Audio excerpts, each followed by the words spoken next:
Welcome, and today I'll be doing a no spoiler review of all the current fall season anime I'm watching. I already did one beforehand with spoilers. This will be without, because nobody is as bad as me or as pathetic as me to watch this much. Anyhow, it's a total of 1, 2, 3, 4, 5, 6, 7, 8, 9, 10, 11, 12, 13, 14, 15, 16, 17, 18 shows total. I think in my previous podcast I forgot about Kyokai Senki, but I did make a video today for episode 3. Let's start. Takt Op Destiny. It is your typical aliens invade the Earth type of setting, except that the protagonists attack with music as a weapon. The monsters are weak to music. What people are saying the most about this is the standout beautiful animation, because of Studio Mappa and Madhouse being involved with this. In the end, it's to promote a gacha game. Those type of series don't really tend to be very good. However, two episodes in, I've been really enjoying Takt Op Destiny. Tesla note: this one is not as bad as people are saying. Yes, the CGI is hilariously and pathetically bad. It mixes 2D and 3D, which made me feel nauseous at times. When it comes to Tesla note, though, it has a solid cast of likable characters. It's funny. Two of the characters have this thing where they're always butting heads and fighting with each other. The antagonist has a very goofy personality. This revolves a lot around Nikola Tesla, that famous scientist from way back in the 40s who had a very mysterious lifestyle. Not much is really known about him, though that he died and the government took all his inventions and theories and work. So this is one of those series that revolves around his science being able to destroy the world. Thus, the secret organization of the main cast are trying to obtain these fragments before they fall into the wrong hands, which will cause destruction in the world. It's pretty solid so far. I've been enjoying this. So I'm not saying tolerate the CGI. It is one of its main critiques. But I can tell you I've been enjoying Tessin though. The Agatope on White Sand. Second core is here. This is borderline educational. It's about these kids that are running an aquarium. So you will learn a lot of long scientific names for the aquatic life. The viewers will come to see what it is like to run an aquarium on a very elementary type of level. The series itself has a lot of drama. It's very slow paced. Many episodes, not much really happens. So don't expect anything amazing out of the Agatope on White Sand. It's more of a series you just kind of lay back and watch, try to enjoy. I don't think it'll be any of the more memorable scenes. It's decent. Shikizakura is another series that's completely CGI. It's another mecha show. Like Tesla Note, it's been thrown in the trash can by a lot of people. Nobody in the West is really watching it. Despite that, I've actually been enjoying this one as well. It has your typical bland, I want to be a hero type main character.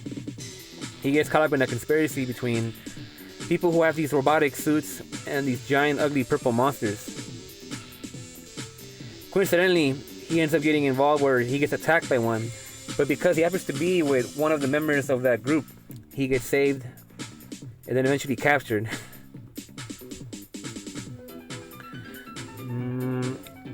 What I liked about this is some of the execution is done very well. Some of the transitions, the transformation scenes. The music seems to be decent in this one. It's pretty enjoyable. It's funny. It has a lot of silly twists.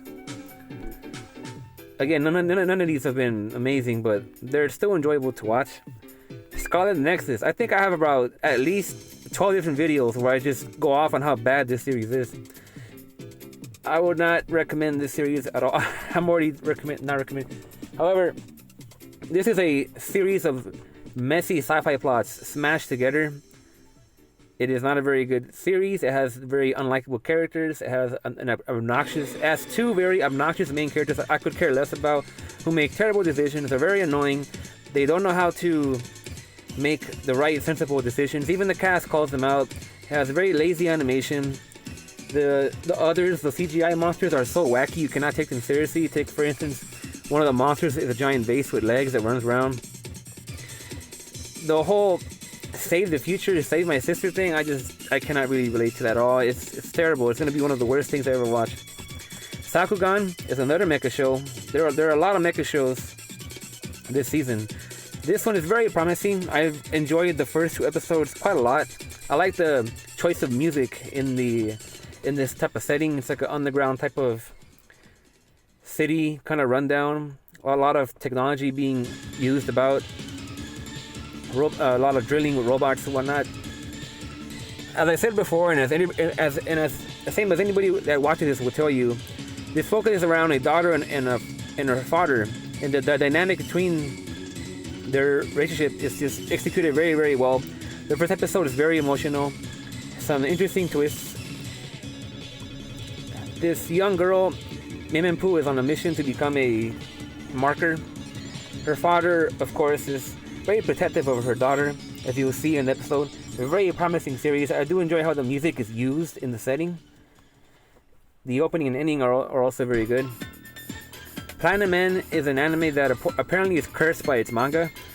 A lot of people don't really care about Planet Men because apparently the writing in the manga just falls apart eventually. Despite that, it is written by the same author that did Death Note. Because of that, episode 1 feels a lot like Death Note. I couldn't tell whether I liked episode 1 or whether it was a nostalgia from Death Note that made me like it. Just take away the Death Note and now throw in a red arrow, a white arrow, and some wings. Your main character is your depressive, wants to end his life type of character who finds a new purpose in life thanks to his guardian angel or whatever that angel is supposed to be. It's also a battle royale, so it'll be, I'm assuming it's going to be a bunch of characters trying to outsmart each other to see who's the one that becomes the new god. It seems decent. I just see it falling apart because the manga gets talked about badly so much, but I'm giving it a chance. Osama Ranking is one of the more recent ones that just started airing. It is very promising. It is very good. It is animated very beautifully. It is a story of a young prince who appears to be a fool, at least with the kingdom things about him. Supposedly he can't speak, he can't hear, and he makes a lot of very silly decisions. He's supposed to be the inheritor of the kingdom, which worries a lot of people. And so this series is gonna try to show you this boy's struggle. I think this is one of the more stronger ones this season. I really recommend this one, even though it's just one episode in. Model of Alternative, I don't know much about because I have not read or seen anything before this. The fan base was very upset with the second episode, and the first episode has almost no real relation to it. Again, it's another aliens invade Earth and the humans are trying to fight them. However, I like it more than 86. So it looks kind of promising. It's another mecha. So with that being said, that essentially tells you what's kind of in store for you there. I haven't seen anything before this, so I can't really talk about the characters at this moment. Mushoku Tensei, this is one of the more popular ones. To me, it's fine. It's all right. It's very lewd, degenerate. It's exaggeratedly lewd and degenerate. It has very high production, so you can expect some nice animation, some nice scenes here and there. It's an isekai. I don't really like isekais. The story it's alright. I watched the first season. I could care less for the first season, really. This one, I think I think it has potential to be better so far. I mean, it's only 3 episodes in. Being an isekai, you can already kind of expect what's going to happen. This guy this miserable NEET reincarnates into another world, except his consciousness stays. And, he's also a pervert, and so a lot of anime has to do with perversion. In Japan, of course, because of their laws, it's more understood. But in the West, where the laws are more stricter, I can understand why there's a lot of outcry over the outrageous things that this series does. Other than that, there's a lot of mystical powers, mages, knights, monsters, animal people, bird people, all that. So Rhodus is going around, becoming a powerful mage. And it's just a continuation of where season 1 left off. He's on the road to go out there, still wondering where Sophia is. Roxy's still going around, so they're all gonna meet eventually. Monster. I'm supposed to do a video on Monster, but I'm gonna do a video essay because I've watched so many episodes. Like, I don't think I can improvise it. Lupin Part 6. I just made a video. I have not seen anything from Lupin at all. However, this is like Dirty Pair, where you don't need to really watch anything beforehand. It's episodic. Just diving in anywhere into the series' long history. It follows a similar formula. Watching episodes 0 and 1 already gave me an idea of what's it about. It's band of criminals go around stealing, making money off of rare things, being chased by the law, eluding the law. But it's a very good series. I've enjoyed it a lot so far. This definitely is going to be one of the best of the season. And I always find it funny how a lot of people are not watching this. Partly because they're intimidated that they feel they have to watch something before it, but no, you don't. Watching episode 0 will already give you enough of an idea of the characters and what's going on. Sherlock Holmes is going to be putting Lupin on the run. Well, I really like this one. High Promises. Kyokai Senki is yet another mecha. This one, of course, has another typical bland main character that doesn't believe in killing and wants to be a hero and all that. Has a tragic background. He builds these things called Emime, which are the mechas. He ends up getting caught up with the conspiracy of the land, being that once again, like in Code Geass, Japan is under occupation. There are the resistant group, which are being called the terrorists by the occupation. In reality, the occupation is the occupators are the actual terrorists. So it's a struggle for Japan to reclaim itself, and Amao gets thrown into the middle of it. And that's really about all I can really say about this. It's enjoyable, nothing amazing. Komi Can't Communicate is the story of, as the title says, a girl in school who cannot communicate. She has a friend who tries to get her to help her meet new people. The whole joke is that she can't talk, and so the animation is geared a lot towards making the scenes very awkward and strange and very funny. So the first episode will give you an idea of what to expect. I feel that it'll burn itself out. The manga already has dragged itself out. I've been hearing a lot about that. So think Nagatoro or the Duke of Death. It'll probably be funny, but the joke will probably burn itself out soon. I'm gonna give it hope. It's okay. I've been enjoying it so far. Heike Monogatari is probably one of the most least seen series because of what it is. It's a historical genre, meaning that it takes a really old story, Japanese story that's real, I suppose. Oh, can't play that one. That'd be a copyright. Well, anyhow, it's done by the studio that is known for being used by Masaki Yuasa, a very great director, done some very good series like Ping Pong the Animation and Tatami Galaxy. I guess I'll do this one. Alright, yeah, so expect a lot of historical Japanese storytelling from way back, from several hundreds of years ago. I think it might be hundreds of years ago. It's a story of Bawa, a little girl who she can see the future with her eyes. There's a lot of tragic things that happen along the way, and she ends up becoming stuck in the middle of Japan fighting itself. The animation is nice.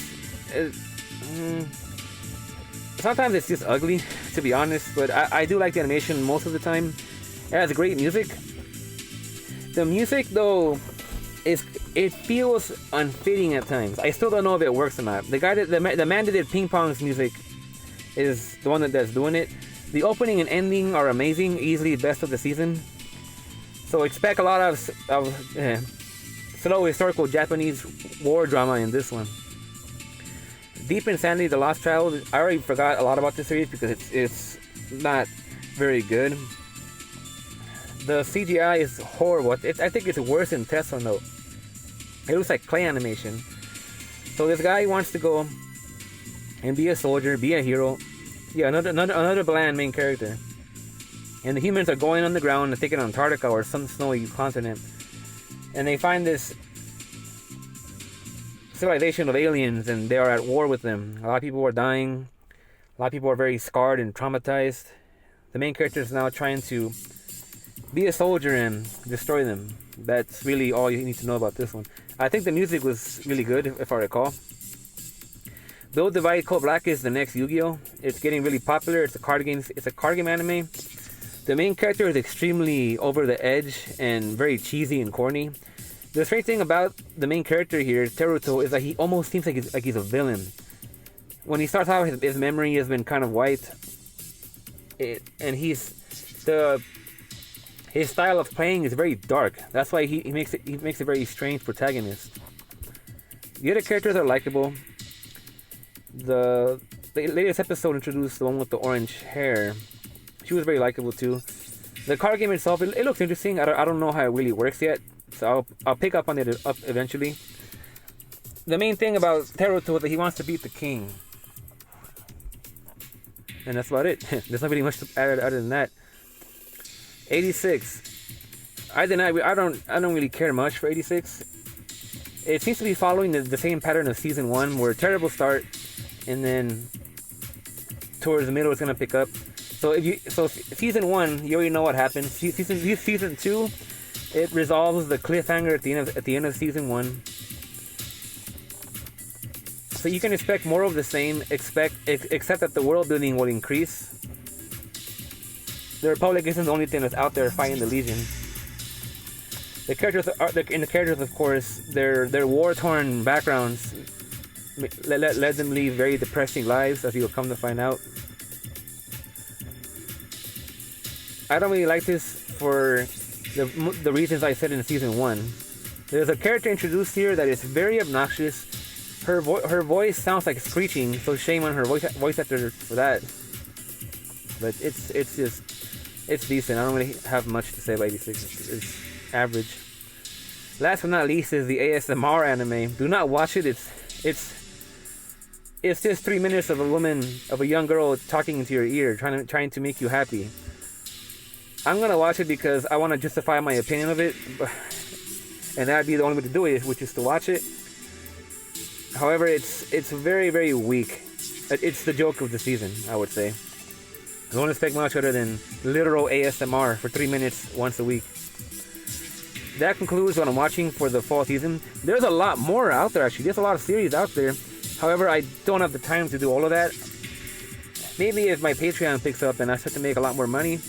Well, I don't make any money. I've been doing this all for free. If I start to make money off of this eventually and can make a living off of it, I can watch an entire season if I could. Other than that, I've other things in life I gotta take care of. As for recommendations,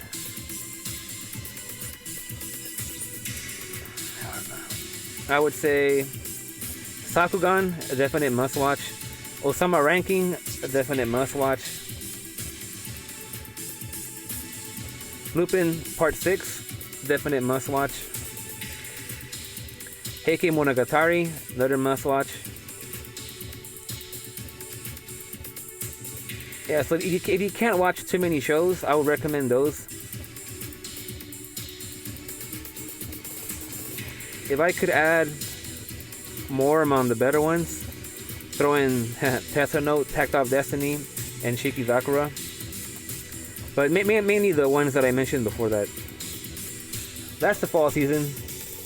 If I'm gonna pick up any more shows, I could. I mean, if you're watching this video, the one or two of you that are gonna bother watching it, and the one of you that will actually make it this far, you can tell me in the comments, and I'll take a look. I've heard of some other ones like Blue. What's it called? Blue something.